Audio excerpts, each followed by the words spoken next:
high trust environment, the best engineers or the tech leads are always logged in doing reviews. Whereas if they were pairing, they would be creating more leaders. You can't say that productivity is directly proportional to the number of code commits. It works to some extent, but then it doesn't. Like I said, I mean, you look at your own code 3 weeks later. What was the first thing that you say, right? Who the hell has written this? Hardest part in building a company is to gather the right people. Right. And if you get the right people and you're able to communicate your goals to them, then they'll run the place for you. People are not prepared to add a new person to the team. I mean, they want, but they're not prepared. They want 10 people more in their team because they have a lot of work. But they're not prepared to onboard somebody new. A good system without broken windows is always a great place to scale up. If you have a lot of broken windows, then when you're scaling, you will have more problems. You're building a lot of throwaway systems. You're not thinking about what will fail. You're thinking about what will work. When you start scaling, you need to start designing for failure. Everything can fail. People learn to ignore security and they're just basically crossing their fingers saying nothing should happen to me. Hey, hi, this is Arnav and welcome to yet another episode of SCALER Pod. Today we have with us Ranjan, who was very recently CTO of Vedantu and now on a sabbatical and coaching CTOs. Interesting. Thank you for taking out your time to be here.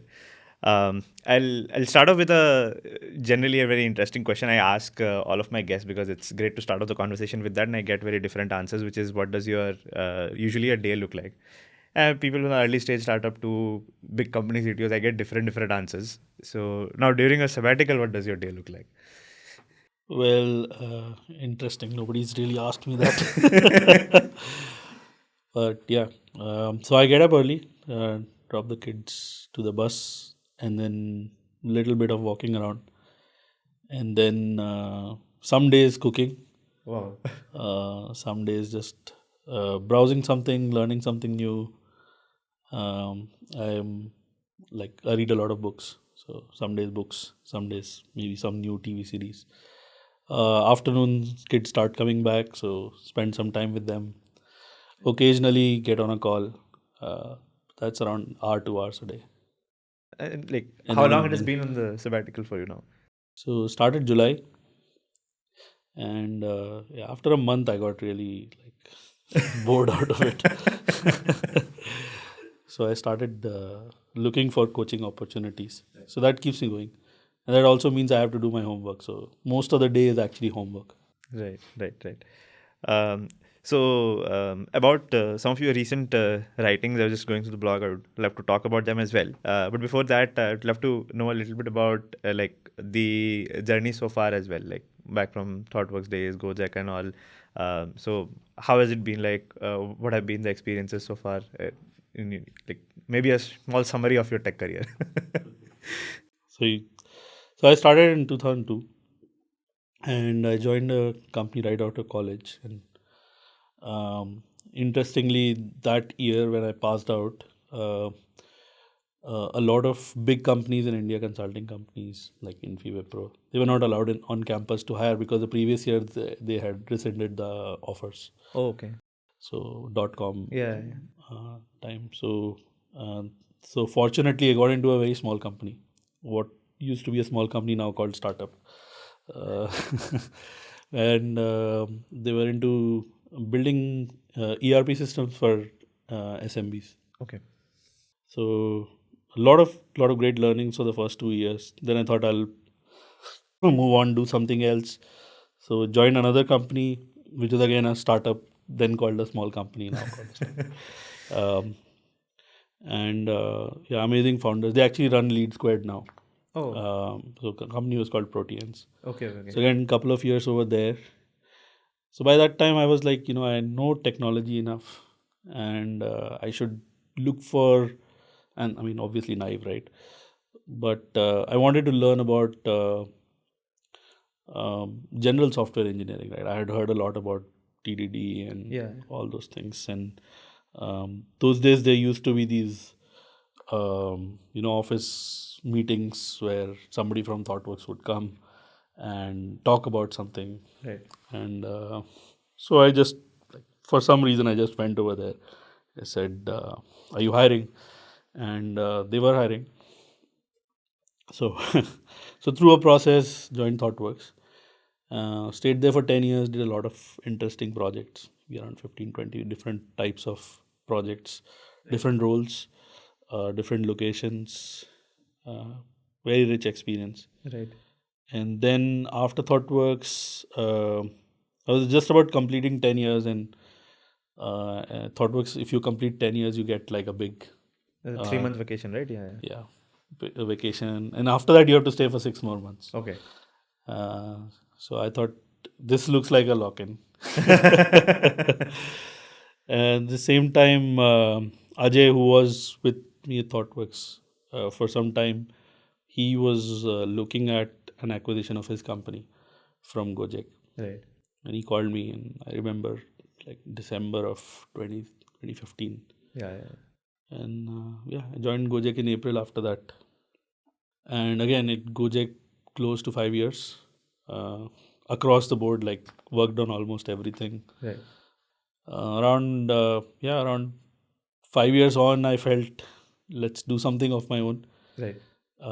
But yeah, like it was like lockdowns and nothing really was going on for me. And then EdTech was something I got interested in because my daughter was struggling in class. Like she's a first bencher.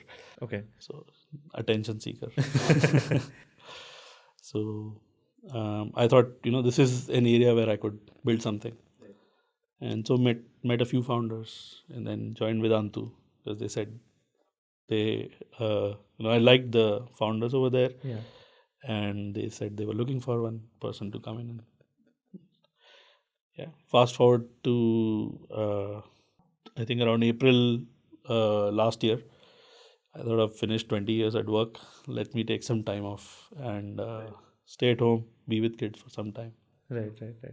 So that's where I am. Interesting.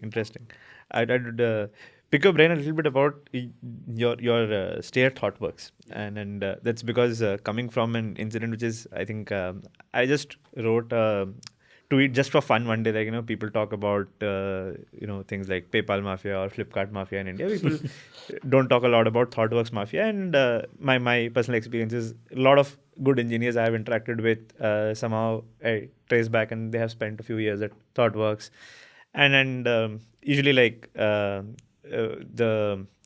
some of those terms, like computer science versus software engineering being equal, but still software engineering being a first among equals if you're trying to build a big team which is going to build a big product, things like pair programming culture and all as well. And obviously personally a big fan of a lot of Martin Fowler's writings and all as well.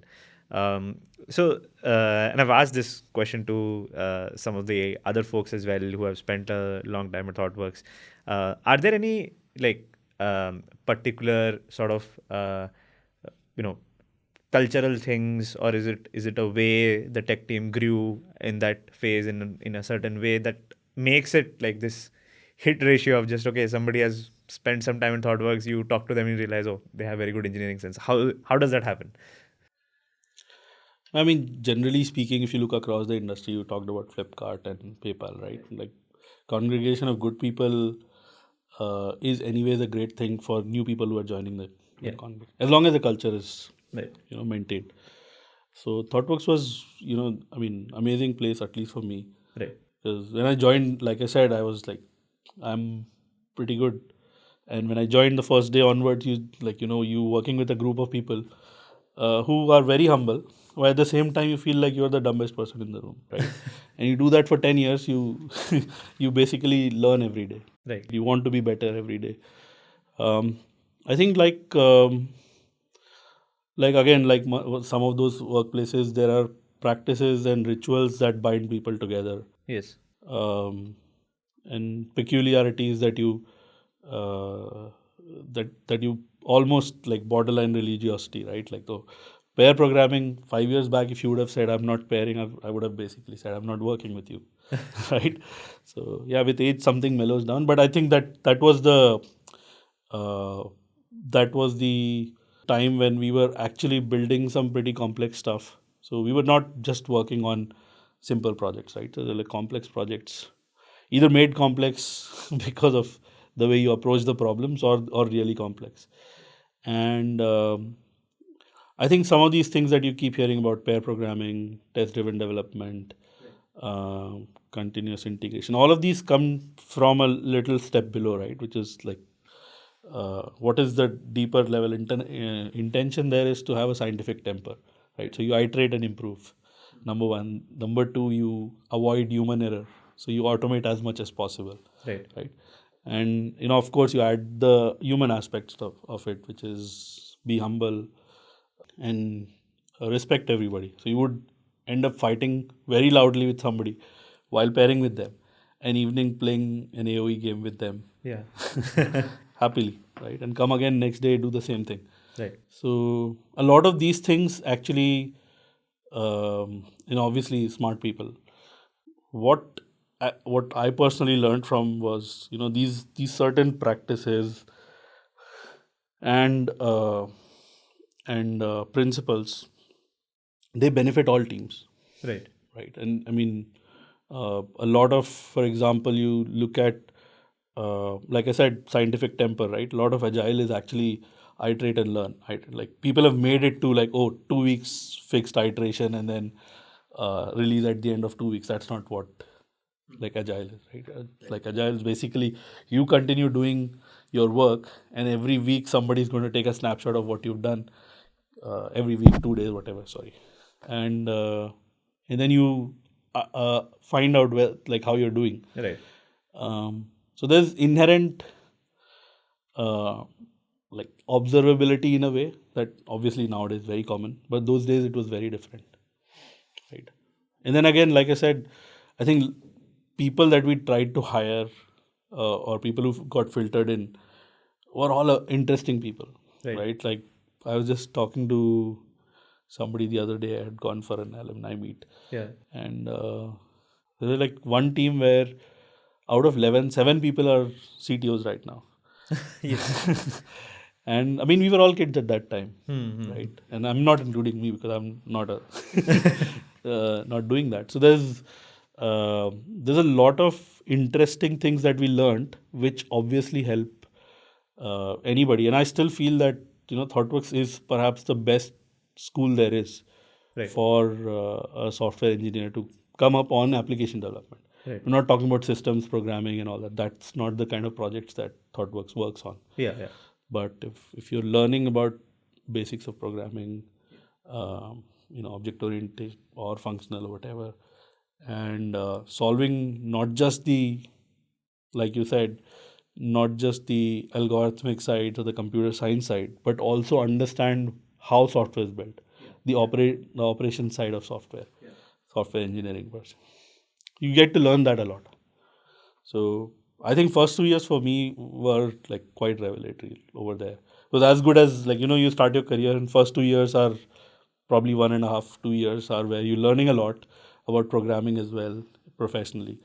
And then fast forward 2006 again, 2 years, 3 years of that was a lot of it. Right. And then I think, correct me if I'm wrong, but I also think that some of those things which turn very ritualistic in nature, they still are grounded in some pragmatic things rather than dogmatic things, like this scientific temper and all of that. And I think sometimes you just take the surface level, the effect rather than the cause, and you just dogmatically apply it anywhere. It won't work out straight up. Yeah, I mean, think about pair programming, right? What pairing is really is continuous review, and what it means is, I mean, you know the Bohm's law, right? Like if you find a bug, later in the cycle, the cost of fixing that bug is very high because you need to like get back the shift context. Left, that thing. Exactly. So basically, pairing is shift left. Yeah. Right. What it also does is that it allows the team to work really well together as well. I'll give you the reason why, right? Because let's say you have 6 people in the team, and 6 is odd. Let's say you have 5 people in the team, 6th one is joining, right? Right. Now, if you're switching pairs every day, within 3 days, the new person in the team has already worked with like 3 new people. So they've already learned about those 3 people, because pairing is very, very intensive. Right. Right. So you're not just talking about work, but you're also talking about like casual stuff Right. and things like that. And within a month, you would have probably worked with everybody at least 3-4 times. Right. Right. On the problem. Now, all of those people would know whether they like you or not. Inherently, that's the other thing at ThoughtWorks. We really trusted the interview process, and I've tried to replicate that throughout the career. If you build a good recruitment process, Right. then whoever comes in, you trust them from day one. Right. So you within a month, you know who that person is, how they think, their indoctrination, if you were to use that, or induction, right? It happens very, very fast. Knowledge transfers very quick, and you get to work with really smart people at a very fast pace, which you normally won't get if you're not pairing. Right. So as a person, when I joined ThoughtWorks, like I said, I thought I was smart, but first day, second day, I was pairing with people who had 20 years of experience, somebody who had a PhD in physics, somebody who had an IMB, MBA, but wanted to code. Right. So I'm pairing with them, and they're brilliant. Right. Like and pairing is like I said, very intensive. They're talking while typing. Yeah. And you're volleyballing. I write a test, they fix the test, then they write a test, I fix the test. Yeah. And do that like maybe 20-30 times and your day is over, right? You learn so much. There is no other method that I know of onboarding people that is better. So there's all those principles, or rather the rituals, they have principles behind them. Right. Better onboarding. Pairing also keeps you focused, right? So normally 10 to 6 with a lunch thrown in between, and you're conked off by the end of the day. Yeah. Like I've rarely seen people who would continue pairing beyond that time. They would go off their own way, do some tech card or some own personal stuff, but two people working together is extremely intensive. Yeah, one person can't get distracted in the middle of it. Yeah, you can't just you have to be plugged in. So it's focused as well, right? And that means overall, longer term, your team is gelling better. The potential, the gap between knowledge of the best person and the youngest person or the least knowledgeable person gets bridged the fastest. Yeah. You're more focused. There are a lot of long-term benefits. Right. With the short-term, people reject it because on your Excel sheet you're doing, like we said, 5 people in the 6th. You have 6 streams of possible work versus when you're doing pairing, at any point of time you're doing only 3. Right. And the cost argument, I've heard it a bunch of times. All the time. Yeah. So it's very hard to argue against that, because like a lot of things that we'll talk, if you talk about ThoughtWorks and practices, is that people always optimize for the short term, right, and what is visible versus the long term, which is less visible right now, but it's ignored because short term is more important.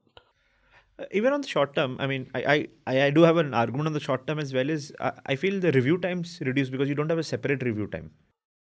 Well, I mean, yeah, that's what I'm saying, right? So you if you look at a longer enough period of time, you will know that pairing is beneficial for you. I mean, even by long enough, I'm saying even if you look at a week length itself, you start seeing the benefits there. I mean, you're not reviewing for one whole day because somebody has written a bunch of code and you have to spend a separate day reviewing it. That does not happen, is what I've at least seen when I have run teams. Mostly what I've seen across the industry is reviews are almost never serious or never going to be correct, right? Because there's a lot of code. The kind of views that you get, if you look at the GitHub view, the PR view or whatever, right? GitHub, GitLab, the views like differential. Yeah. And that's good as long as you know everything that is there. But so that's one. I think the thing is the cycle time when you're not reviewing immediately is you have to assume that all the bugs that are caught while you're pairing will not be caught if you're not pairing, right? Or some of it, and so they are in the delta or the commit that you're pushing, right? And they'll be caught at some point of time, right. When they get caught, they will slow you down, right? So that's the cost benefit. Again, on a weekly basis, I don't know. It's very. I mean, I've been on the other side. I've been as a manager as well. It's very easy to say that, you know what, let's break one pair, give them two streams because we are short of time, right? And that's okay sometimes because, you know, your team will go back to the norm is pairing. Yeah. But it's hard. Well, like I said, it's on paper. You can say you're reviewing, but your review. I mean, no matter how good you review, two people writing the code and one person writing and one person reviewing are vastly different. Yeah. Yeah. I have an anecdote on that. I remember that Zomato. I had just started running the platform team, and I had just one more guy in that team with me, and his name is Prempal. So he was the only person in the entire mobile team. I had just joined actually there, and he was the only person in the team who would actually download the patch and actually build it and run it and then review it. He would never do it without that. That's his principles, right? And he was the best engineer in the team at that time. That's why I had brought him into the platform team, because we were doing some significant refactors at that time. We wanted to remove some 500,000 lines of code from the app, which was legacy code and all of that. So I needed somebody with also deep context. And I started figuring out that if people were pushing something which was very critical, and they're very afraid that if this breaks, it's on my neck, they would want to get it reviewed from Prempal, because they know that this is the only person who seriously reviews it, because everybody else looks at diffs and reviews it. This guy actually downloads the code. And I started seeing that my entire platform bandwidth is going away because my best engineer, people are picking him for all the critical reviews. Like, why don't you sit with him when you're doing the work? That will reduce the time at least. Like, I did not have the leverage at that point to change that level of dynamics. Like, at least you take this guy before you make the PR, show him the code, sit with him in the same seat, and then do the PR. At least that will reduce the time instead of you dumping 10,000 lines on him and then he will not be available for the whole day because he's running that. Yeah, so you choke that bandwidth, right? And that's what reviews. I mean, I dislike reviews. The PR system in a team, they work great in open source where there's low trust. Yeah. In high trust environment, the best engineers or the tech leads are always logged in doing reviews. Whereas if they were pairing, they would be creating more leaders. Right. Because like I'm sure Prempal, while reviewing, would have taught them a few things. Of course. Instead of writing a comment. Yeah. And again, sitting with you on the screen versus sending your comment is again vastly different. The effect is very different. Yeah. Also, like telling somebody that you have done this flow a little wrong, you should do it the other way, and then that person actually writes it, versus you write down the code and paste it on a code review. Obviously, that's doing a job for you and teaching how to do it. So pairing is like the ultimate shift left. Same with TDD, right? I mean, you can argue against it, but it's hard because people still don't write unit tests. There's like big part of the industry which still doesn't believe in or doesn't invest in unit testing. Right. TDD is the same. It is an amazing way to design systems. It makes you think about interfaces before you write code. Yeah. Right. So, and I mean, you get tests. There's a lot of benefits of doing it. But again, when you look at it, people think, oh, I have to write double the code now. So there's this, the short term or the more evocative emotion is, oh, I have half the team size or I've doubled the code. How will we work? But these are all based on like principles. Yeah. Absolutely. Again, with testable code also, I think like when I have consulted with some of my friends in startup time, especially like everything is a mayhem. There are 10 people, maybe 5 people in the team, and they're like, saying that, okay, we don't have time to write tests. I see that a lot of times the fear comes from thinking that, if we have to follow TDD dogmatically on day one, we need to have 100% coverage. And like you start from writing testable code even before you write tests. Like, can I like whip up a terminal and call each function separately? Do I need to run the whole app to do that? Can I just call one of your files directly? Because otherwise, for example, front end actually writing end-to-end tests it's difficult unless you have written it from the day one. But the thing is, like, do I need to like go to, let's say, cart page, add something, go to checkout, and then is that the only place I can check that how many decimals are allowed in checkout? Can I not put that box up somewhere and just check it? You start from there. You don't need to testable, not even 100% test. So yeah. One thing I do want to because I just noted that in my mind when you were saying about that, it's very important the the indoctrination and also like the recruitment process when you're building the team. Having smart people in the room automatically does a lot of these things. So for example, GoJek, very famous for I think the 2016-17 era, where within a year scaled up to 300 engineers, and also even at that speed, if you're growing a team, how is it possible to keep these baseline principles of like who is coming into your team in place? What are the challenges in doing that? I'm very sure a lot of companies hit that milestone at some point where suddenly things are working. Now we have to, like the team needs to grow. I mean, I have read about a blog you've written. Whether or not it should grow, we can discuss that as well. But if it does need to grow, Yeah. then Yeah, that's the most of the time. I mean, I would say 80% of the time organizations don't need to grow that much. I mean, there's still like good reasons, but having cash is not the best reason to grow, right? Because what we're going to talk next is the hardest part in building a company is to gather the right people. right. And if you get the right people and you're able to communicate your goals to them, then they'll if they buy it, Yeah. then they'll run the place for you. You don't have to do much, Right. right? So yeah, hiring a lot of people at the same point in time is like almost a recipe for disaster. So I think at GoJek, same with most of the places that I've worked with. Normally, you wouldn't want to grow beyond like 10% in a month. Right. So if you have 100 people, you can probably hire 5-6 people in a month, and that basically multiply that, you're doubling the size over a year. Yeah. By the end of the year, the culture of the company will be completely different. Yeah. Right. So yeah, I mean it's hard, and I mean people do beyond that. People go from 100 to 500. People go from and Yeah, the exactly. company, like, you cannot really tell It becomes if you can't come back identify 1 year the two later, things you are not can't the same. identify if it's the same organization or not, right? So again, these are things that you have to define your principles. Right. As engineering, as an engineering team or the leader or whoever it is, like, you have to define your principles first. And do you really believe in that or not? For example, at GoJek or at ThoughtWorks, pairing is like must have, right? And like writing tests is important. Your code will not pass if it's not above, let's say, 85%. Depending on the team and the work covered, it will fail. Those are the bottom line things, right? Number one. Number two is who you are hiring.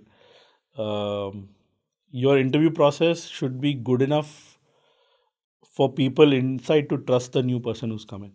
Right. If they don't trust, and the moment you have a break over there, then you have to go and patch the system, right? But if people don't trust, then you have a lot of in group, out group, all that sort of mess starts coming up, right? And it happens in any company over a period of time. Right. But while growing, you don't really want that. So you need to have your principles, like, automate everything, and a good system without broken windows is always a great place to scale up. If you have a lot of broken windows, then when you're scaling, you will have more problems. So I think we were fortunate enough that we always kept most of the broken windows either hidden or they were fixed. Right. So you have a culture which is solid. You have a lot of good people in leadership positions everywhere, and you have a solid, well iterated recruitment process. Then you can start looking at recruiting, and then again go back, right? 3 months later, how many people have we hired? Very high on, like I said, operational observability. Right. 3 months later, you've hired 30 people. Are people doing well? How are those people doing? Right. Right. So recruiter's job is not to just, like, that doesn't end when the person joins. Recruiter's job is 3 months later, how is that person doing? Right. That's the complete story completion for them. Right. So yeah, I don't think we ever grew at breakneck pace, to be honest. And because I mean we might have grown in different locations a little bit faster, but yeah, it's extremely hard to hire people. I mean, and keep the culture the same. Right.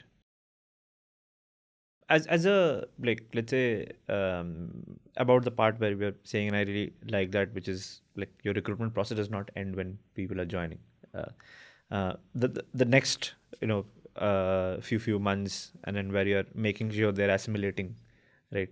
I'm not sure if this is something that you have encountered when when you're coaching some of the current CTOs and all, but as a engineering leader, whether you're CTO or also if you are the hiring manager, what are some, I would say, crucial and key things to do to sort of have this thing in place, that your recruitment process does not end on the day of joining. It actually is till they are really part of your team.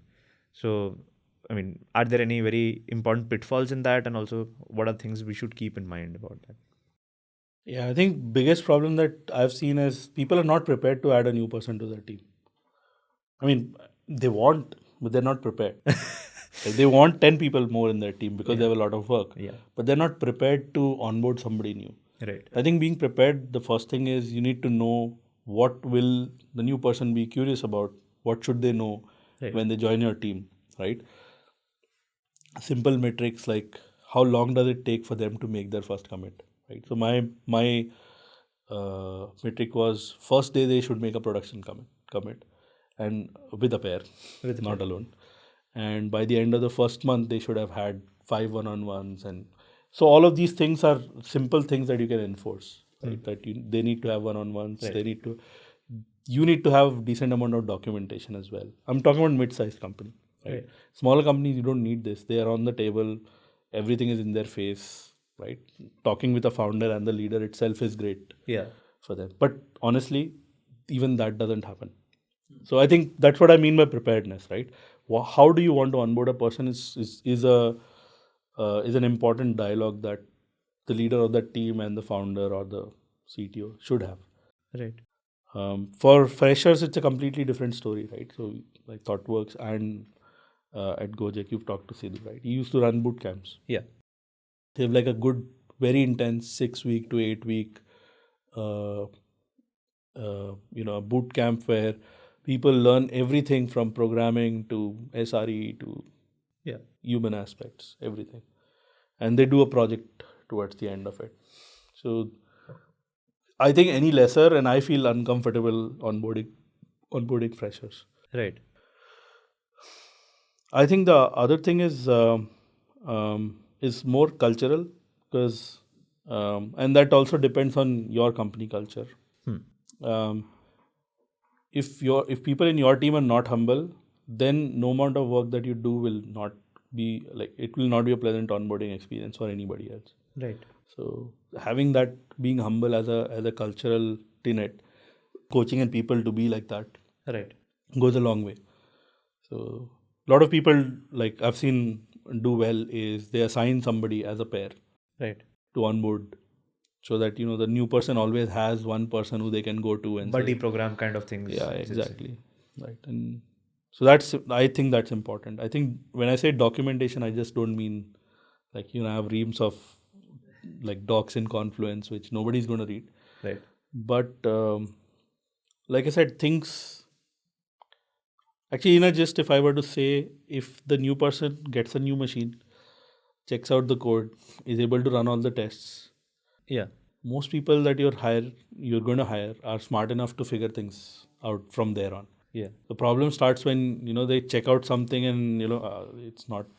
This is not enough. You need to download these 20 other things, and then take a day to set up your machine. Then you need documentation. Yeah. And a pair and like whatnot. So I have some anecdotes from very my students only. And most of them are like at a mid-senior engineering level, joining companies, and some of the stories that I hear a lot is stuff like, for example, the engineering leadership not knowing how much of a hassle it is to get onboarded with your IT process, for example. Yeah. So your manager expecting that within the first day or two you will pick up a Jira ticket and start working on it, but they check back a week later and what happened, my VPN is not working because it's not set up correctly. So it's a nightmare, man.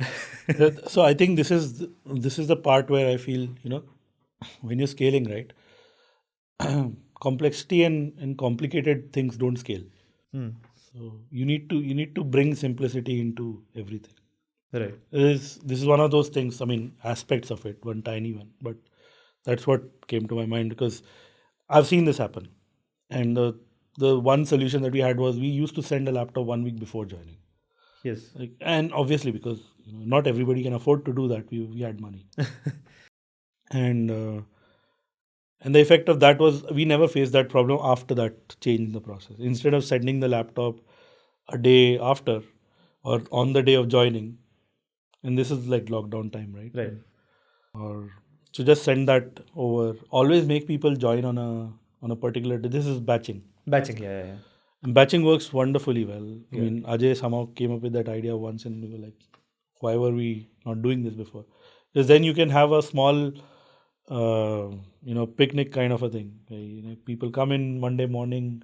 There are 10 new hires, 2 in HR, 3 in tech, 4 in design, whatever. I mean, 4 in design. A lot of people make friends with the people they meet on Yeah, the exactly. induction day. Yeah, exactly. So you have an induction day planned and all that, especially for all of those people. And then you have like some senior person coming and telling them about the culture of the company.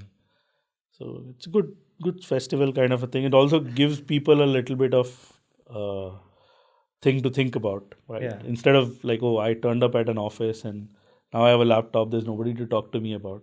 And then like a person like me would basically say, okay, I'm happy here. I'll just sit here. I'll not go and bother anybody else. Yeah. So people like me need like somebody to come in. Yeah. When I've Push me talked a to little some bit. of those mentees and students, what I generally see is also like apart from the logistics breaks down, obviously like somebody is asking you need to commit and somebody has not yet set up your VPN. I think another thing that happens more culturally is the trust also breaks down. You think that my manager does not even know that I don't have access. Right. Yeah, like I You said, start up on a very bad note in that sense. You don't trust the org and you don't trust your immediate person you're reporting to as well because of that. yeah. Yeah, like I said, I mean, most people are not prepared to hire. They want that person to join, Right. but being prepared is something that most people overlook. Right. Like you can't just like get somebody in. You have a responsibility to get them be productive. Make sure that everybody around trusts them. Make sure that they're doing the right things from day one. Another thing is like, I mean, I've also heard this, talking about basically this topic, and sometimes some CTOs and leaders also, like their defense to this sometimes is like there are so many fires to put out, and like whether the new joinee got a laptop or not, like if I have to take care of that, then maybe production is has an outage right now. Um, so what do you have to say to that? Like, also like what's a strategy to not be in a situation where you have to pick between whether your freshers are getting laptops and production has an outage? Yeah, no, I think the mistakes have already been made if the situation right now is you have too many fires and you're comparing those fires to this, right? It's a broken window already. It's a broken window already. So see, the key thing here is, like I said, you have to find out as any leader, and even as a programmer, right? When you're looking at a system that you're joining or onboarding or you own, if there are parts of the system that you don't own but they have an effect on your day-to-day life, Right. if you don't understand them, that's like a black box, and there are demons inside there, and they'll come and bite you someday. So to be able to understand that is the primary part of your job, Right. right? Whether you fix it or not, whether you've taken a conscious decision that what, I'm fine with people not having laptops or VPNs working for the first week. I'm fine with it because I have other fires to take care of. Right. You don't get to do both. Right? You can't say that, oh, these things are not working, this is a very big problem, but I don't have the time. Assign somebody to fix it. Right. The thing is, again, when you start looking at this from like, what is observable here? The observable problem is this. How do you solve it? It's not that somebody like you have to hire a McKinsey consultant to fix this process, right? I mean, I don't know why. anybody would hire them. But you can spend a little bit of time working with somebody to fix that process. Right. But if it is already here, then the problem was much before. This is what I try to keep telling people nowadays, right? That there's a lot of these small things that create big problems later on. Right. Like a balloon, right? You have a small dot over there. As you scale, that small black box of demons are like going to multiply and grow exponentially. And there's a size beyond which tactical measures don't work. Strategical measures, if they're not put in place before. Yeah, and the other thing is, right? I mean, what you talked about is a very simple problem. It's not hard to fix. Right. Right. If you look at it, and like if it's a manpower problem, hire more people in your IT team. If it's a systems problem, get a better VPN software. Right. Right. Or if it's a trust problem, then assign somebody who's going to go and set it up on their machine. Huh.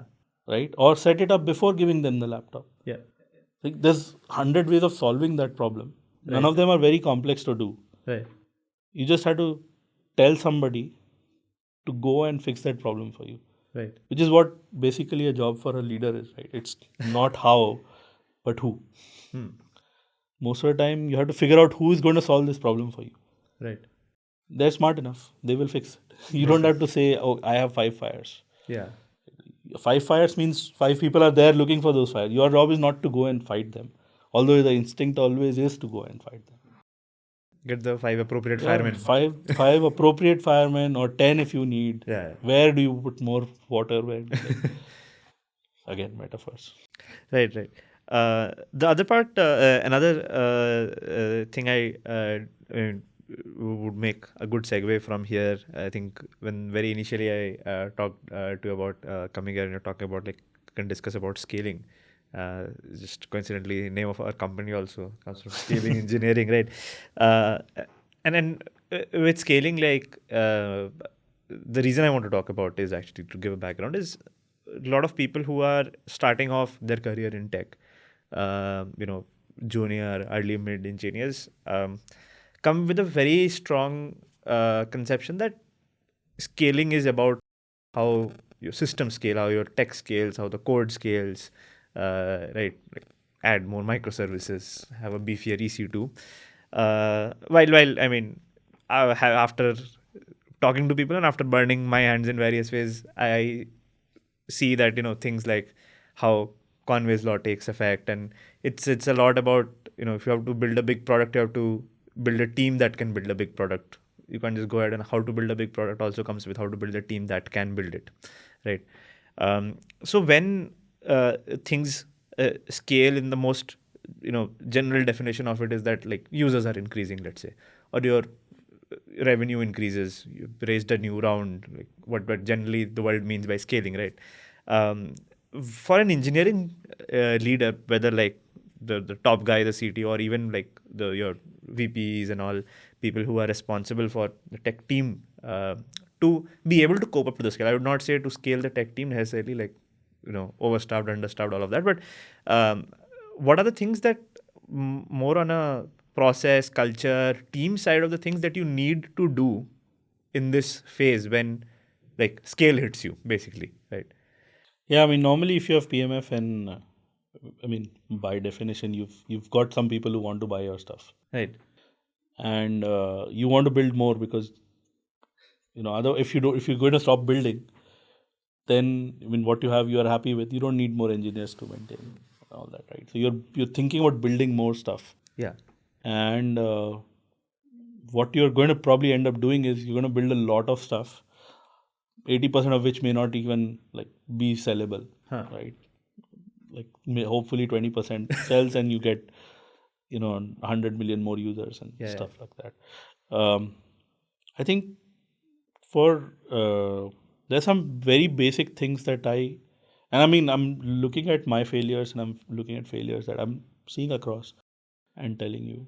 I think the number one most fundamental one is on the people side, right? When you're you asked me a few minutes back, when you hire a lot of people, culture of a company changes, right? And the people who've joined the company earlier, they're in general in the industry, they always get sidelined for some reason. Not in all companies, right? You see good number of companies which are doing well on that also. Right. But simple things, right? Like maybe a company has a compensation policy where there's a band of, let's say, a tech lead gets paid, let's say 40 to 60 lakhs. I don't know who's like paying what now. I'm probably on the lower end of the spectrum. Sampling numbers, yeah. But let's say 40 to 60 lakhs, right? New person is always joining at 60. That's how it is. They're Because negotiating. they have 3 other job offers and they're negotiating. And the person who's been with you, who's actually a culture maven, right? The person lives and breathes your startup. And has the tribal knowledge. Has the tribal knowledge. I'm not even talking about tribal knowledge. Let's say that there is good documentation and everything. But they've basically owned everything that you've asked them to own and done more. But they're still there, earning much lesser than the other, right? So this is, and assume that it doesn't get out. So it's all black box. Yeah. That person never knows. And people think this is okay. And this is across the industry. This is the biggest scam going on, right? Yeah. That I mean, from a fairness perspective, it's not like a financial scam or something. Yeah. But this is one of the biggest problems, because people think, oh, everything is black box, but it's never a black box. People get to know. Yes. People get to know, and then the trust deficit starts over there. Right. And that scale of the trust deficit actually is hurts a lot. Most companies I have seen a lot of companies lose a lot of great people very quickly. I think attrition when you're scaling hurts you more than attrition when you're steady. Right? Yeah, makes sense. Right. And the culture erosion is like doubly accelerated now. It is doubly accelerated because you don't have monitors in the class that you have trained. You have new monitors who you don't know, and they don't know you. Everybody's searching for somebody to tell them what to do. And so if you have 85% test coverage, let's say that's one of your things that you're proud of, and then tomorrow it's 70%, and nobody is there to tell them that that's wrong. It's a problem. So that's one, I think, building at scale. I think the people side is very important. I think the second bit is when you're scaling, you have to change your perspective a little bit. I mean, talking about a little bit on the technology side, on certain aspects, right? Like normally when you're searching for a PMF or you're building a lot of throwaway systems. You're not thinking about what will fail. You're thinking about what will work. When you start scaling, you need to start designing for failure. Everything can fail. Right. And one of the mistakes that I've seen people do a lot is failures are an engineering problem. They're not a product problem. Right. So let's say a service A calls a service B, and service B is maybe can't take beyond the number of connections that you're asking it for. Service B fails. The engineer has to decide what to do over there. Put a circuit breaker over there. Yeah. What is the default value of that circuit breaker? Right. That's a product call. It is. Right. If, for example, if you see a good e-commerce screen, some backend is down, the screen is still up. Maybe some part of the screen is not showing you the values. But that's a product call. And so, I mean, product engineering is one in that sense, right? So you have to learn how to design for failures, which means you need to think about circuit breakers, bulkheading, back pressure, throttling, all of these things that will help you protect. You need to know what your limits are. Right. And that's a slightly more intense sort of engineering than when you're searching in PMF. So you need, maybe you have people, like I was in a situation like this. Nobody in the team had experience with this sort of system. So we learned on the job every day, failing and learning. It's not that you have to hire some expert from outside. This is not rocket science. Right? There's a lot of literature. If you read a couple of great books, and because you're doing practicals every day, you're going to be able to do it. And there are tons of companies who have done it and they've documented in their blogs. It's exactly there. Exactly.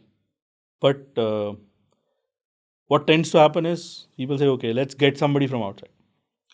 Okay. And that person comes in with their own way of thinking and doing things. They're all right. Yeah. Both parties are right.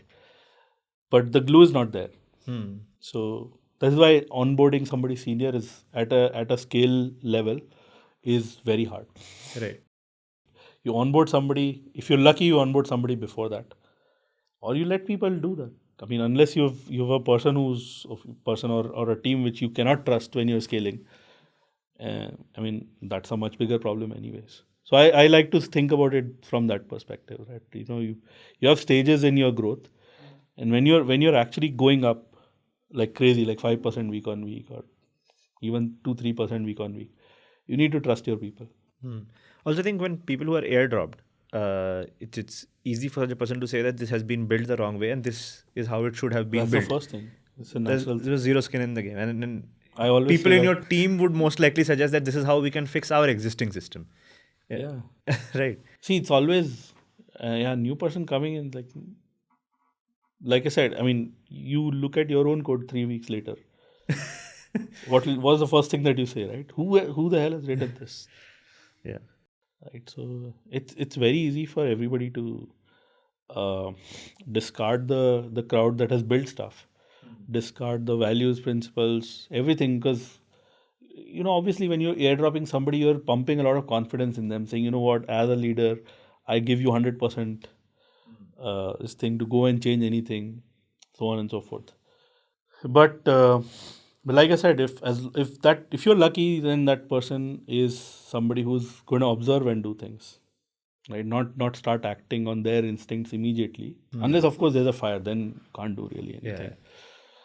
But yeah, that I think is I think the technology learning is a part of scaling process, and I think that should be, you can, like, whichever way you look at it, people's focus on working shifts, right? They're not just, okay, let's put up something very quickly.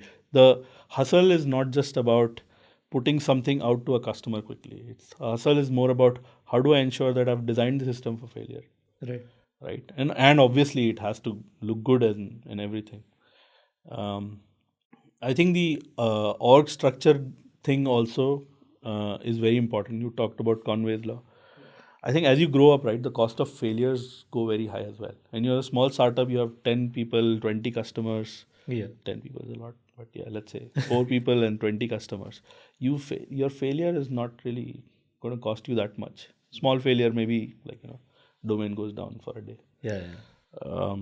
But when you have a 1 million, 2 million customers, and you have a 5-minute downtime, that cost of that failure is very high. Yeah.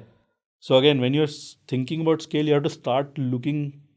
There's no easy formula to say when do you start thinking about all this, but I feel that when you have a PMF, that is when you need to shut certain aspects of, like, how you're doing something, and then learn new bits. For example, like I said, design for failure. How do you ensure that your teams are structured so that they can independently deliver? A lot of people say, like, pod or cross-functional. That's the way I've set up, or like been set up in teams before. Yeah. But org structures have a huge effect or impact on how a company grows beyond a particular scale. Right. Like, one of the simple ones that I can easily call out is, for some reason in the industry today, the product org is like a functional org, and the engineering is a separate functional org. These days, design has become also like that. Yeah. All three separate. Everything is easy, because anything that drawing the pyramids become easy then. Yeah, exactly. Anything that can be visually easy to do, people will, and it's also easy to manage. Because you know what, the hardest bit is let's assume that you have a team. This is the way I like to, right? You're able to identify an objective which is independently executable. It has a 3-year horizon or 10-year horizon, whatever you want to call it, right? And it has quarterly KRs or KPIs, whatever you want, projects that you cut out. And now there's a group of people, maybe 4 or 5 engineers, maybe 2-3 PMs, 1 or 2 data scientists, who's going to do the review. Right. That's what people are more bothered about. And so you have like this, now you create functional vertical. I mean, there are other good reasons also. I'm probably demeaning a lot of people over here, but what I feel is that, that whole like the org structure where things are getting centralized are always going to hurt you when you scale. Okay. Versus org structures which are more decentralized. They still need some central glue somewhere. Right. But they can scale culture, technology, values, business, revenue. Everything gets scaled very well when the org structure is is designed that way. Right. That, you have a group which solves a particular problem, and you have 10 problems. You have 10 groups. Right? You don't have one person saying, "Oh, I am not doing this right now because the other team has not done their work." Yeah. Then you need glue roles, right? And glue roles are like, you have program manager who's now has a Gantt chart. So now you're working with completely different weapons Yeah. than 1 year before when you were all sitting on the same table. Right. So the idea is just create more tables, don't create Gantt charts. Correct. I mean, the Gantt chart is the fix for the problem that you created yourself. Yeah. So you start gluing things together. You need more people to do the management of work than work. And at a point, that graver and bullshit jobs, that happens because you have more glue than actual things to glue together. Yeah. At a point, yeah. So there's more glue in the balloon than air, and it tanks. Yeah. But this is how, if you see large companies, very few large companies are able to, scale like that. I mean, maybe 10, 15, right? Yeah. So, but it's always good to learn how people have scaled. Some organizations scale with program managers, and it's okay. Yeah. Good to learn from them. I've seen, studying about some even very old org strategy stuff, like Vanderbilt building or Stanford building factories and roads, and like when America was getting expanded and everything.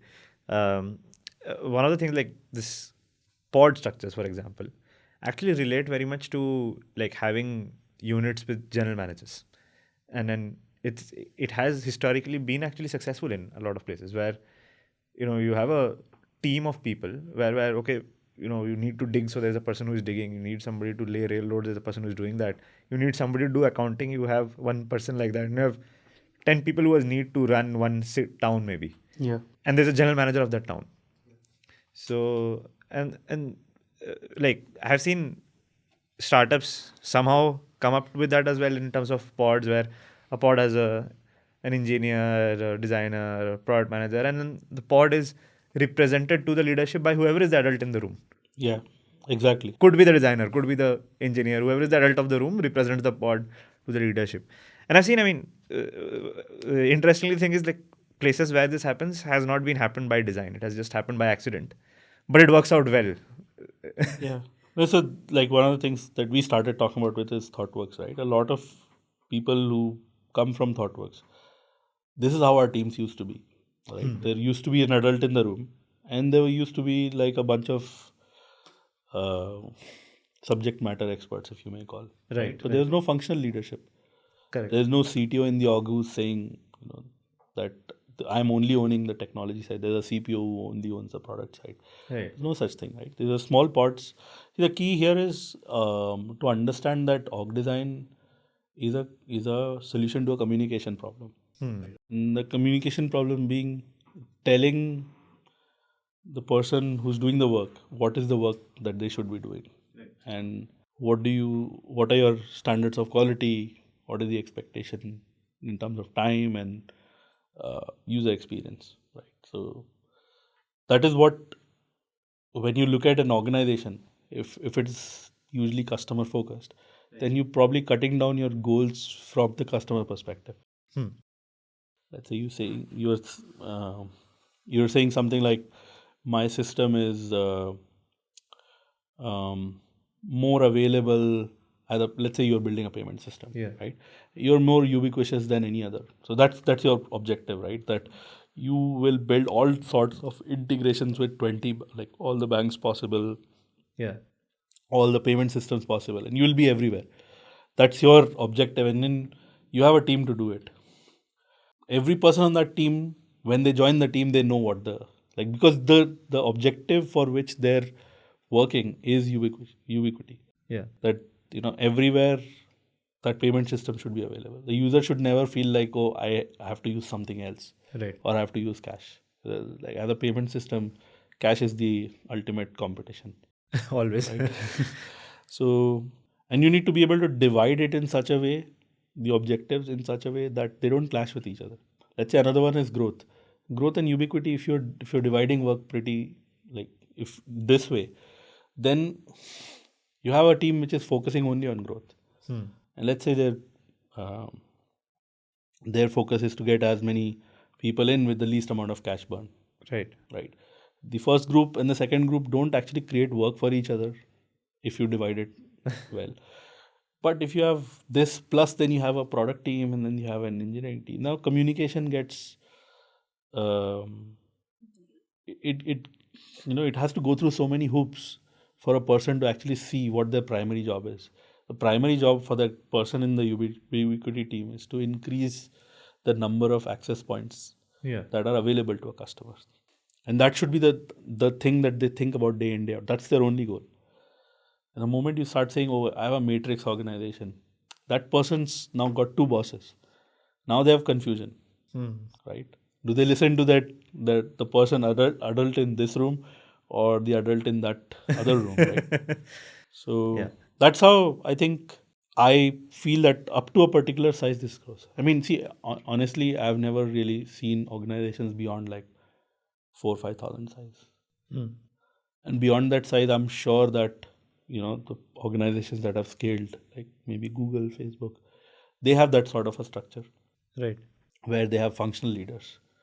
But in smaller companies, anywhere from like 4,000 or 5,000, I don't think that functional systems work that well. They always come in the way. So I always tell people, don't copy some big company's org structure, right? You grew up as a startup from like 3-4 people in a room. Why don't you recreate that? Like spawn those small groups, give them each a startup like problem. When you learn to grow like that, that's where you have like the pod structure. I think the risk there is that people fail to divide work in a way that makes those teams independent.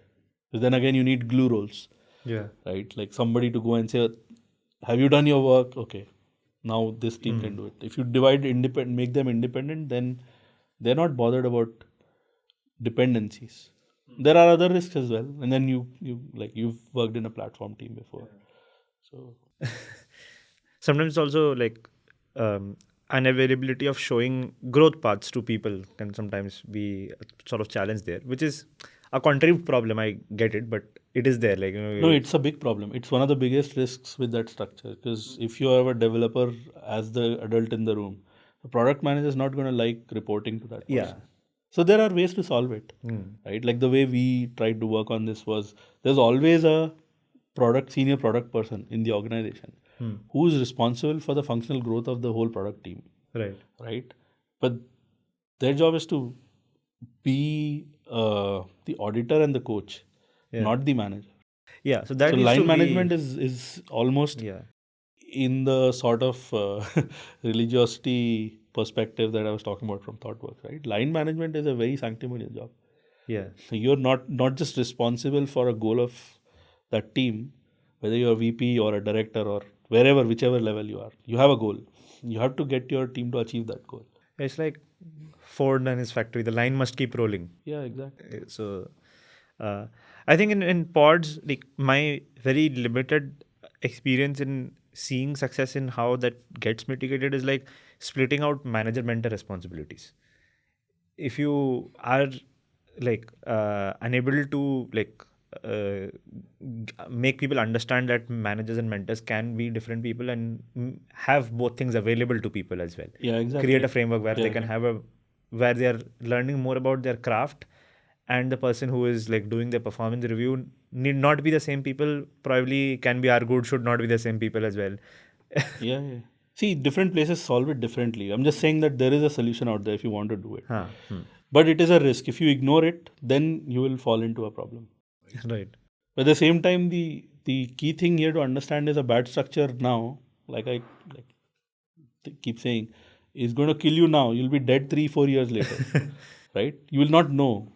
Yeah. The key symptom is 2-3 years later, your product managers will start looking like overlords, or your engineers will become like problematic, like non-solvers for the product managers. Yeah.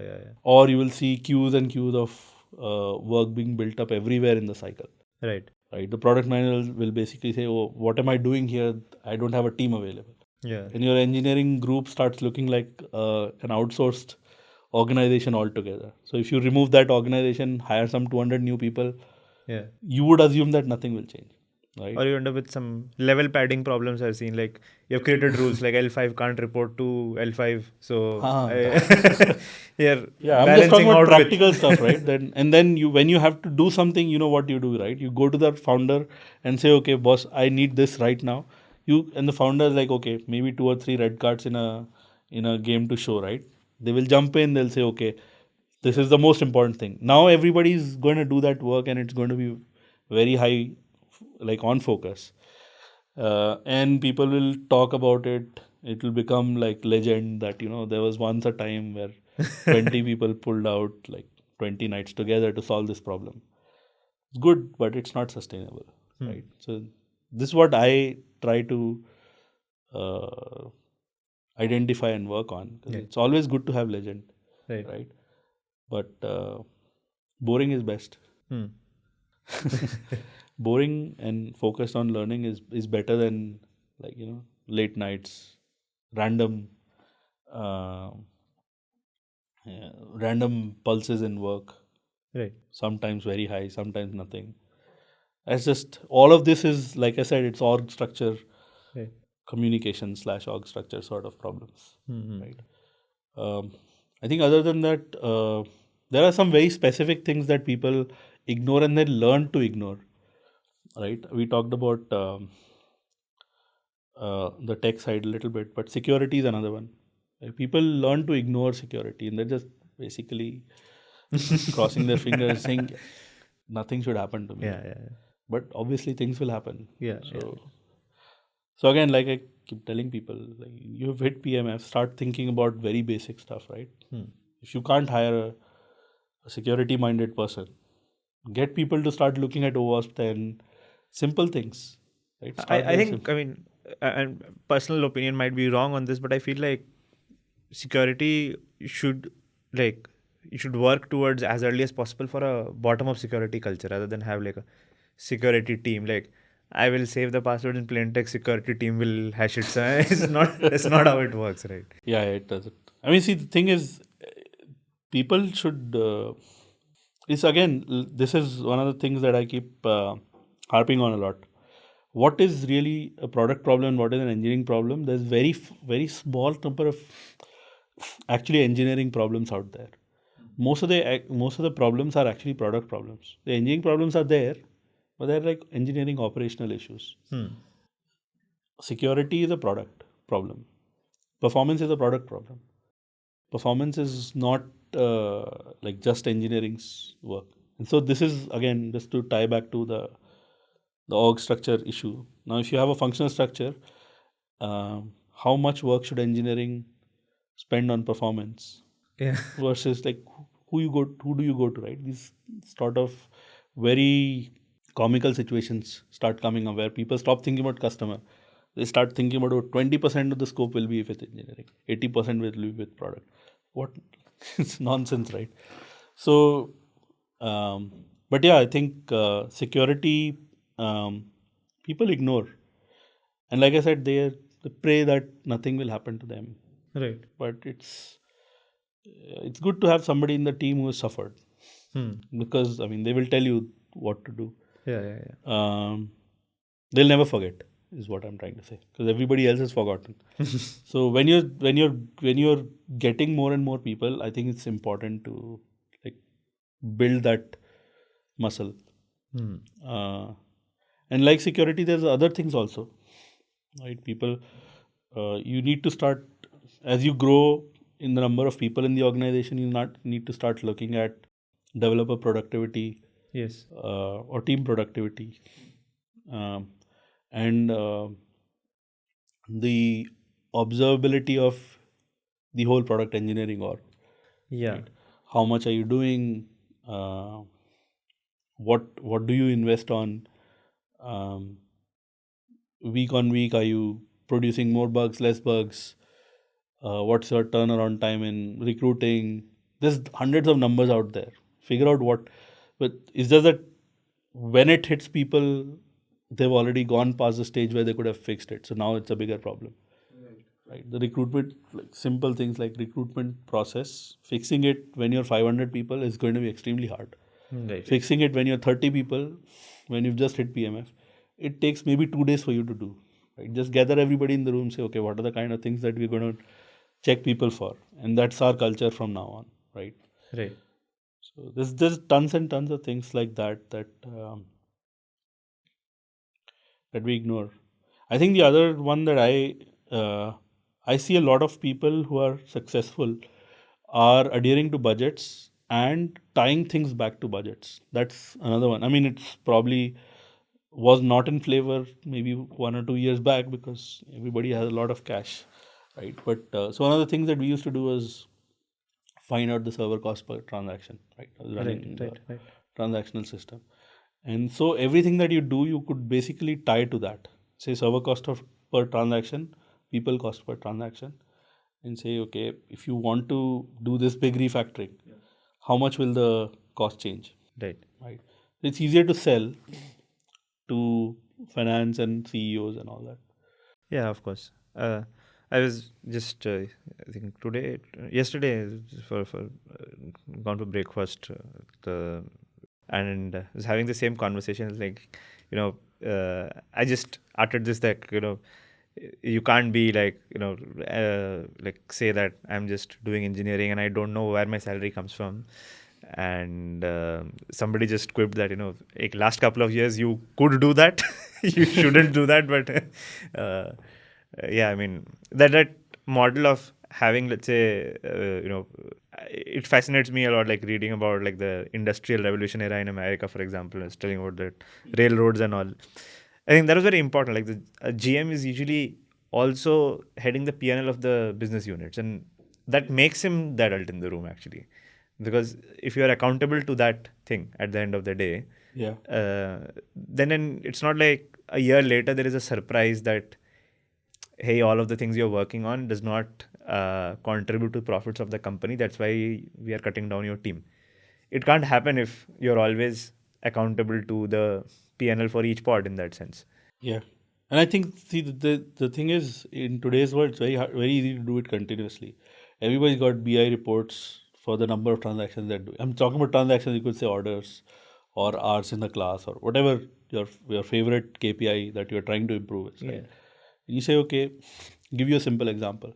Let's say you have, and this was our favorite thing, right? In GoJek, we were like the smallest team earning the biggest amount of like orders in a day, whatever like orders meant. But let's say you're saying your cost of people per order is X. Let's say $1,000. Oh, that's too high. Maybe 1,000 rupees. Yeah. And now your orders are growing a lot, right? So the cost per order is coming down because the staff is not moving. Yeah.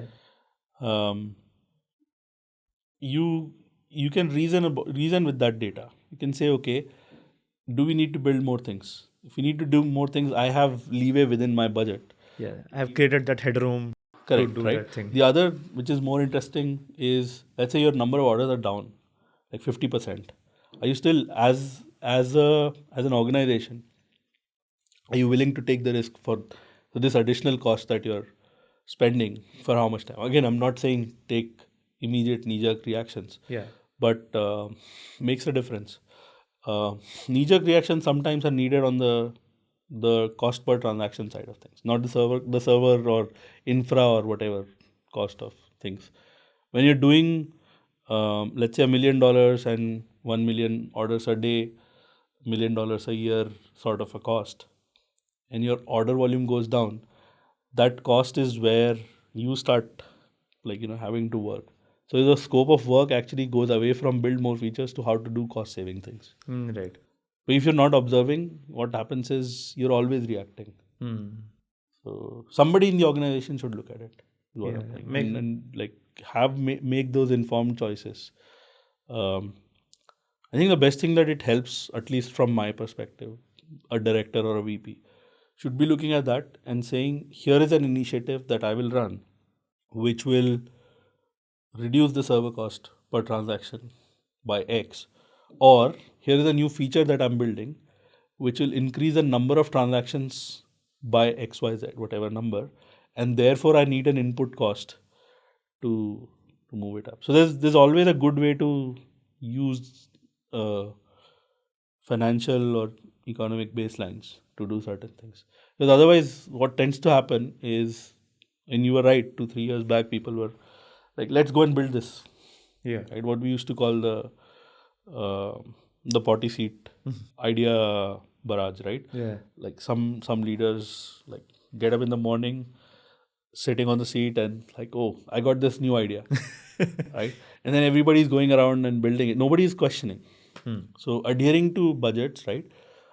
Although everybody hates somebody telling them that they're overspending, they should not spend, or asking for bills and everything. But having that constraint over there makes people at least ask whether, like, how much money are going to make out of this, right? What is the cost of making it? Is it going to make a significant improvement? And so you start thinking about there is some check somewhere. Otherwise, it's all unchecked. Yeah. Because people start building fiefdoms. I have my fiefdom of like these 50 developers. They'll do whatever I tell them. Yeah. I think I had a very unconventional learning around that. Also on the other part, which is like, what should you start building in that sensor idea? But also like, till what extent should you continue building that?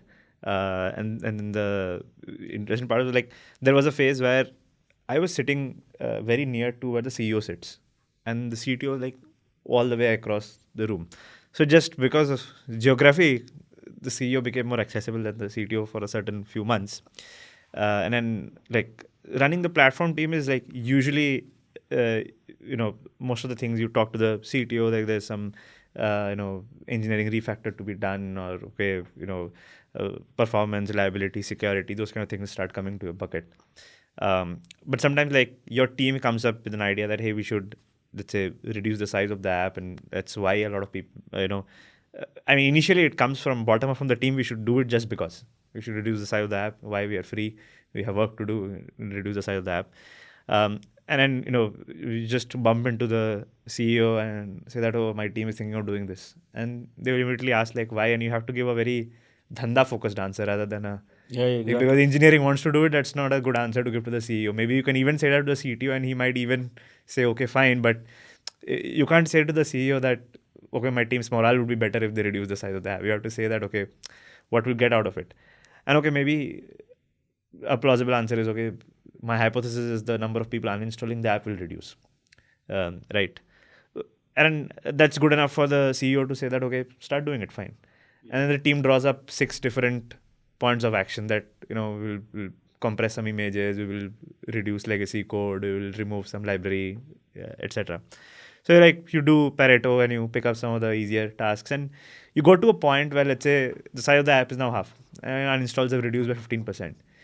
Now, do you still continue this effort? At that point, the CEO will ask you, like, if you remove another 5 MB, you'll probably take 6 more months to do that, because now you have reached the 20% of Pareto.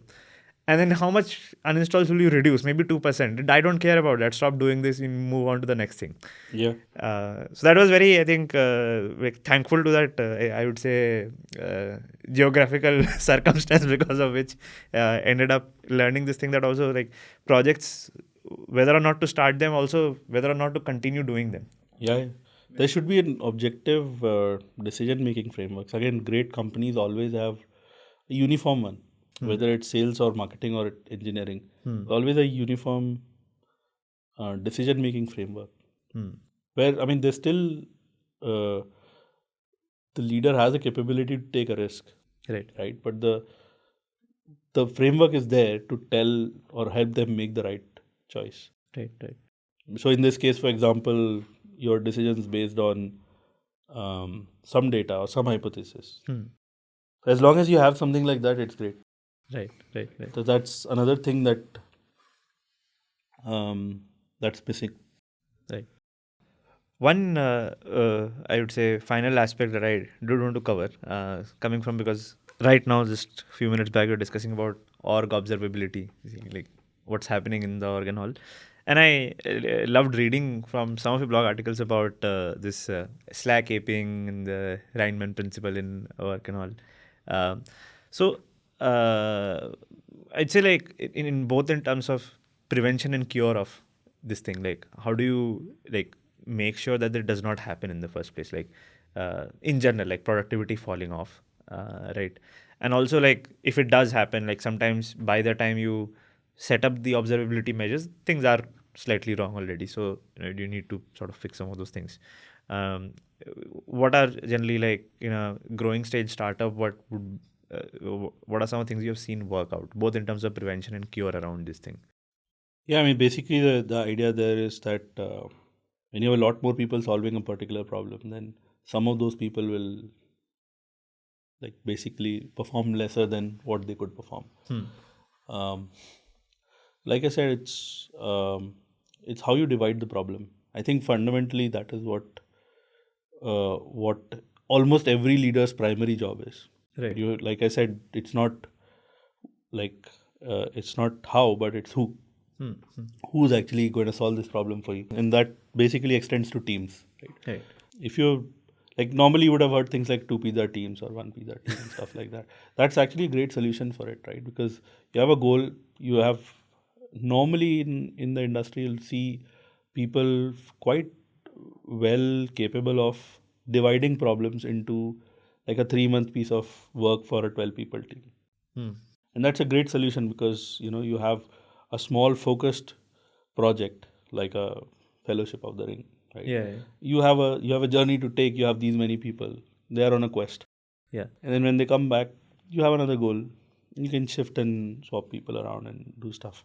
It's when you grow beyond a particular number, right? Like, I don't know, maybe 20 people in a team. That's when you're not able to observe anything. Like, how do you even decide on what is productivity? It's not easy. I mean, a lot of people have tried saying, commits per day or releases per day. And then Goodhart law takes into effect in those cases, right? Yeah. Exactly, right? So it's basically the amount of, at some point in time, what it comes down to is, are you achieving your goals or not? And when you're setting those goals, you have to be honest to yourself. So if you're setting wrong goals, then nothing can be done. Then you can fool anybody, right? But if you're setting the right goals, saying, okay, I'm going to grow my user base from 10% or by 10% in 3 months, that's probably a decent goal for any team, right? If you say like 10% in 2 years, then I mean, either you are a different type of an organization, but as a startup, that's a non-goal, right? So you need to set the right goals, but once you set in, are you able to achieve them or not? And then you start looking at measuring whether you're missing by how much, why are you missing? Because ultimately there's no measure for productivity. So the way I like to see things is, you have maybe n number of problems. Do you have n capable people, grown-ups in the room, like you said, doing that work, and do they have the independence to execute or not? And have some principles like, if a team goes beyond a particular size, I'm going to create 2 teams. Maybe have that person lead both the teams. But don't grow a group of people beyond a particular number, whichever, like, again, co-located, remote, cultural differences. These variables will produce different numbers. Right. But yeah, I mean, I feel icky after 12. it's harder to manage. Yeah. It's for anybody. If you have 12 people reporting to you, it's 6 or 7 is good. Yeah, I mean, there have Beyond been that, it's hard. psychological studies also which Yeah, proves the exactly, fact that it's not exactly. possible to manage more than 8-9 people. Yeah. So it's good because what happens is then you're creating those pods, or like whichever way you dice and slice, right? You have that person as a leader for that particular part. Yeah. They have a goal for the organization, hopefully customer focused. Right. They are going to grow and take bigger goals. So you have a growth ladder also. Right. Job ladder for them, growth for them, and everything. And they're also well equipped to have everybody focused on the problem. Because the key thing here is if there's a lot of people doing the same item. I mean, there's not a lot in our industry where you can take 20 people and solve a problem. I mean, you always can break things down into smaller. Huh. There's like very rarely I've seen anything which requires 20 people on the same particular uh, same goal. Unless it's And that something goal like is atomic, right? You can't break it. yeah, unless it's something like sales or something, which is linearly Even scaling kind of sales, problem. That's it. even in sales, right? You would say, okay, I'll divide by geography or I'll divide by Yeah, some other yeah. aspect, Of course. right? So you can create teams Yeah, and grant them like a person who's managing. of course. So that's basically what I'm trying to say, right? That you divide the problem to a point where a person can confidently manage and achieve those goals for you, and then you equip them with whatever they need to do that. Yeah. That's the only way to work around, because otherwise, like I said, org structure uh, kills you. You die 2-3 years later, maybe, when you realize that, and then you can start blaming, oh, I'm not productive enough. Why? Because somebody said I'm not productive enough. The other is obviously invest in how much time does a developer spend on non-coding time. It's very simple to measure, Yeah. right? Oh, these days, this Google Calendar and all start showing you that also automatically. Meeting times and email times, they show that now. So we used to have something called core working hours, which is very, very effective as well, right? For most of the team, your core working hours would be something like 60 to 70% of the day. And the rest of the time you can spend on meetings. Again, the grown up in the room is excluded from that. Yeah. They can spend more time in meetings. But the whole team, like basically, there's no meeting time during that. So core working hours will be like something like 10:30 to 6 o'clock, Yeah. right? For a 10 to 6 job. Yeah, I think the one thing people don't sometimes factor in is like some execution type of work, like design or engineering. You need like bigger blocks like that because the context building takes a lot of time, and then giving people 3 2-hour blocks versus 2 3 hour blocks is a lot of different. Yeah, it's very different. It can be 2x the productivity if you have 2 3 hour blocks instead of 3 2-hour blocks. Yeah. But like I said, I think there's a lot of conjecture over there. How do you measure productivity, right? That's the key thing here is how do you measure like the iterate and scientific temper wala way is measure against yesterday's weather. Yeah. Right. So that's how you do, right? That's why we used to estimate in story points. Can do days as well, as long as you're not cheating. You can say, okay, I used to be able to do 10 points per pair per week, and now I'm doing 8 points per pair per week, right? And that's an alert or a trigger for a grown up to come in and start looking at that, right? Why is that going down? Or you might have a burn up chart, or there's a lot of different ways of identifying based on yesterday's weather. Other than that, it's almost impossible. You can't say that productivity is directly proportional to the number of code commits. It works to some extent, but then it doesn't. Yeah. Right. And like, we keep using And those things like factors need controlling for every other factor. That's not possible ever, right? it's impossible.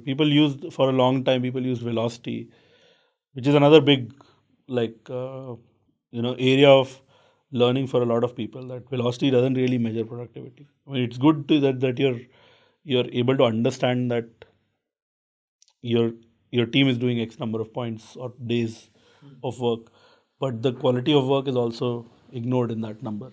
Right. Right, and a lot of people, like you would see that they have 2-week iterations. The first week is all party, the second week is all hard work. Right. As typically a result of that, the managers sitting over there making sure that they are achieving those number of points that they did last week because their manager is telling them to. Right. So again, these are things that need a little like better understanding from people to execute. But it's not. I mean, like I said, it's not easy to find out what is productivity.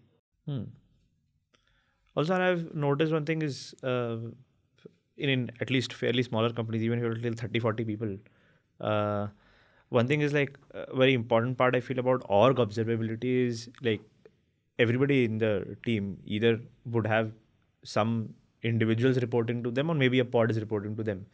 So if you ask them like, what are the people in your team doing, or the two pods that report to you, what are they doing? And if they like a more abstract, what are they, not what they're doing right now at this time of the day, but what they're doing this week. And if you have to say that, okay, I will have to check back with my minus ones to come back with an answer for this, that means the observability has broken down already at that point, because you should have a fair bit of idea like these other teams are my responsibility and I know what they're doing this week. See, ideally, those people are not really managers. When you say somebody is managing a team and people are reporting to them, they need to know exactly.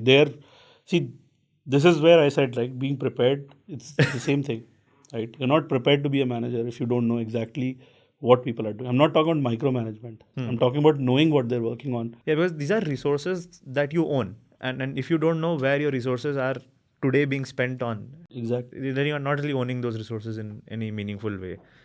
Exactly. I think because you talked about productivity, there's another thing that a lot of people mistake on, which is efficiency, right? Is everybody busy all the time? And there's a fundamental problem with that, that there needs to be slack in the system which has high variability in input, right? I mean, I'm talking about technical terms, but basic idea is some work that comes to you takes 3 days, some work comes to you that takes 3 hours. A lot of that that the work that you're doing as a team may have some dependency on, for some reasons, right? On somebody, or you are doing some work that others are dependent on. And if you don't have any slack in the system, what tends to happen is if everybody is busy, you have bottlenecks. Yeah. And when you have bottlenecks, you are basically going to slow the whole system down. So not just your team slows down, but others who are dependent on you are slowed down. So, and that's why very unintuitive observation there that if you're like around like 10 people team, 2 people are not doing anything which is focused on the goal of the company. Maybe they're doing something else. Maybe they're doing some tech debt or something like that, right? There's a famous Google's 20% time off. Yeah. Whatever they're doing, but they're on call.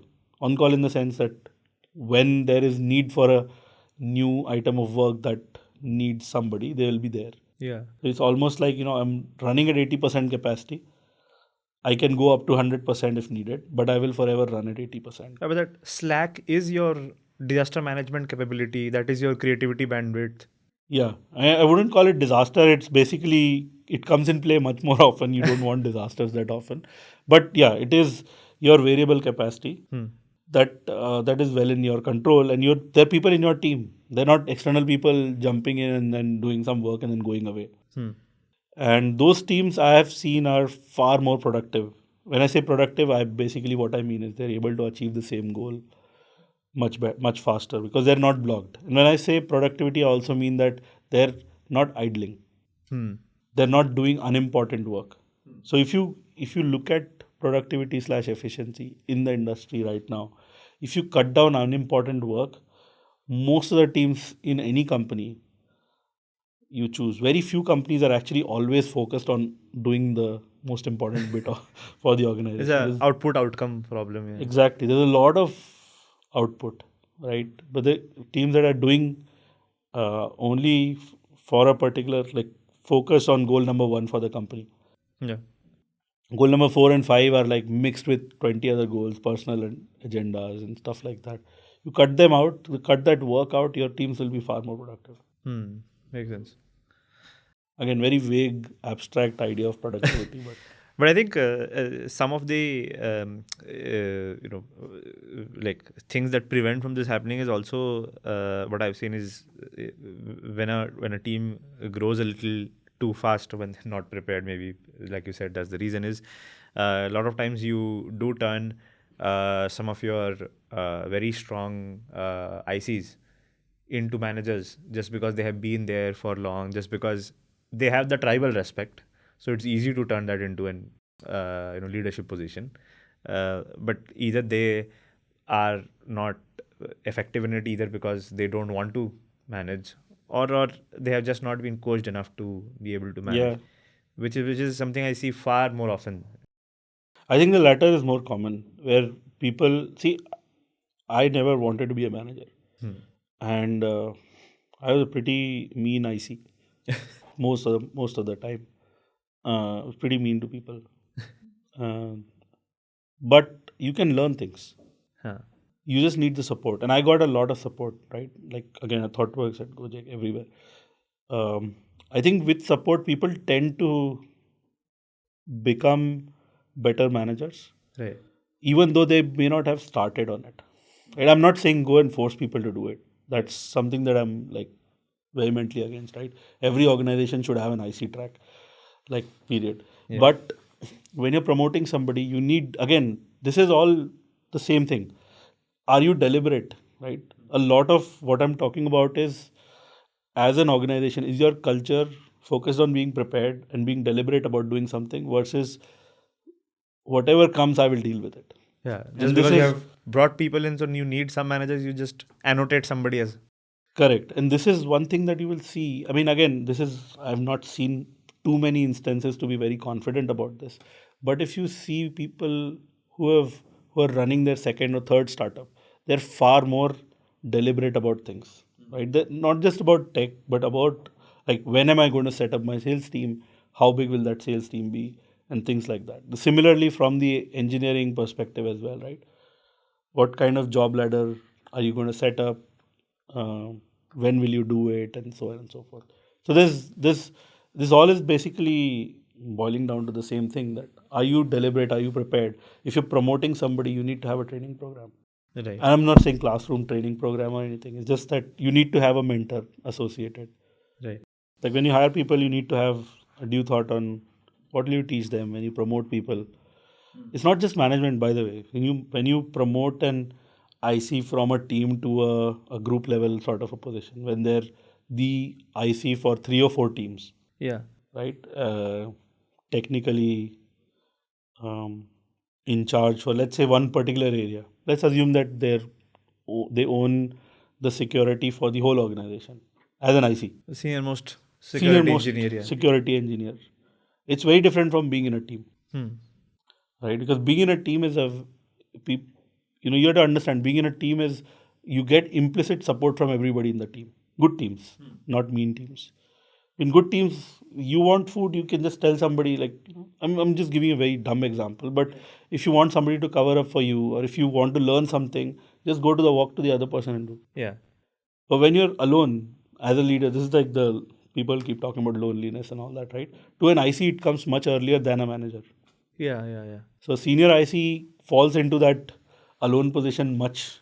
Yeah. I've seen that a lot of Much times early. people just come to you with problems because Exactly. you are the wise old guy who has the solution to every problem. Correct. But then you don't have anybody to go to with your problems. Yeah. So see, as one of the things that I really liked about few people that I've worked with now is that they go beyond organization boundaries to help you out. Hmm. So it's like, you have a great person who's getting blocked because they don't have the right coach. You don't have the right coach in your organization. Go and find out somebody from another organization, right? Go and find somebody, like maybe a principal or a senior person from Google or Facebook. Find out through your network, and Yeah. like, if they want money, pay for it. Hmm. Normally, people will do it for free also, Yeah. because Yeah. they're Yeah. also gaining something. Correct. But helping people build that is also part of being deliberate about it, right? Like your ICs, senior ICs, like principal engineer or whatever, like famous companies do. Those people also need mentors, And more often than not, the VP of engineering and the CTO are not going to be those mentors because they're more general now. They might have been in that position, but they're more general now. So they wouldn't be able to tell or coach them to start looking at uh, or even have an equal dialogue about why some programming language is better than the other. Right? The CTO's mind shifts to, can I hire more people to work on this? Right? Their purity and purism, like the religiosity thing that I was saying earlier, right? Like nowadays, I don't feel that pairing is uh, always necessary, right? And I have more empathy for people who say I don't feel comfortable pairing. Earlier, it was not there, but for a senior IC, that is very different, right? It's like I am. I don't have anybody in the organization who will be able to coach me. See, one thing that I feel missing right now in the industry, I think I have not been to Valley, but I hear that there is a much better cross organization culture over there compared to here. Yes. That's true. That's true. I mean, it recently happened another edtech company only. So they're a very good friend of mine. She was running events there, and wanted to talk about like online events to as a marketing to bring in people. They were just starting off, and we had been doing it for a year, and they're like, we have probably a little different requirements. Our rooms would be smaller. We have like 500 size room. They might do it for 50 because they're doing for kids, younger kids. Our audience is mostly adults. But they're like, I had a bunch of questions for you on events, like how do you set it up? What happens post the event? I said like, I know some of those answers because I have been involved, but I don't know most of those answers because there are other people in my team who do that. Let's set up a call. I will add all the people from my org who can answer your questions. You add all the people in your org who have those questions, and then we ended up setting up a cross org like lunch kind of session. It was virtual only. But yeah, I think we also ended up asking them a few questions, and we learned like how they're doing stuff and all. But I've heard from friends who work in Silicon Valley startups and all that this is way more common there.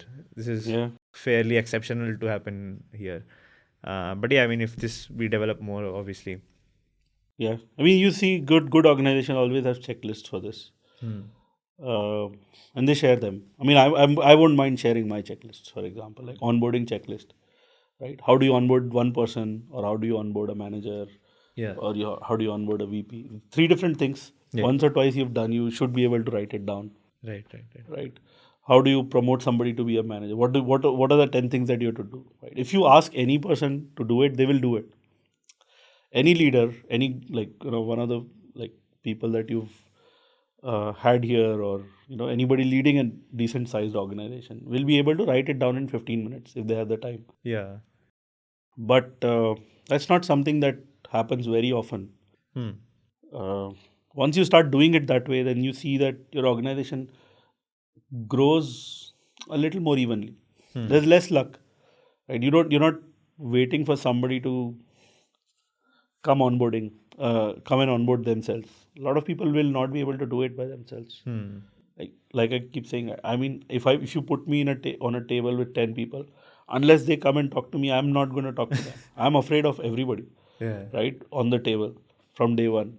So somebody has to take me around and do it. So there should be a little bit of a process around it. I think overall, I would say middle management is our biggest problem right now. And when I say middle management, I don't mean it in a bad way. I mean it is the engine room. Yeah. I think it's we can obviously use a little bit of the excuse that the industry is much younger than, let's say, if you compare to Silicon Valley. Yeah, I think yes. Room to improve is a lot there, right? I think we also come from less goal-oriented, more functional organizations. That is what I feel causes this. I have seen people perform remarkably well when they're after a goal, and remarkably badly when they're in a functional setup. Right. And they are not they're not happy about politics, or they don't have the right goal set up. They're worried more about performance reviews than the company's goal. So it's both, like, not just that we are nascent, but I think maybe it's because of how organizations are run as well. Right.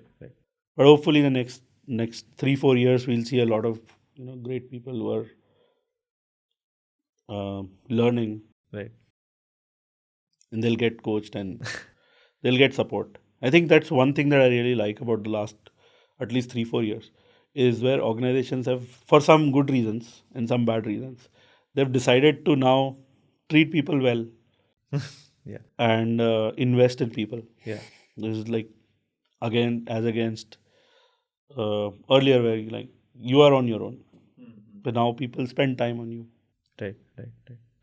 I think the hopeful note is a great one to sort of end this. I think I've picked your brain on a variety of topics, but thanks for sharing the insights, all of this.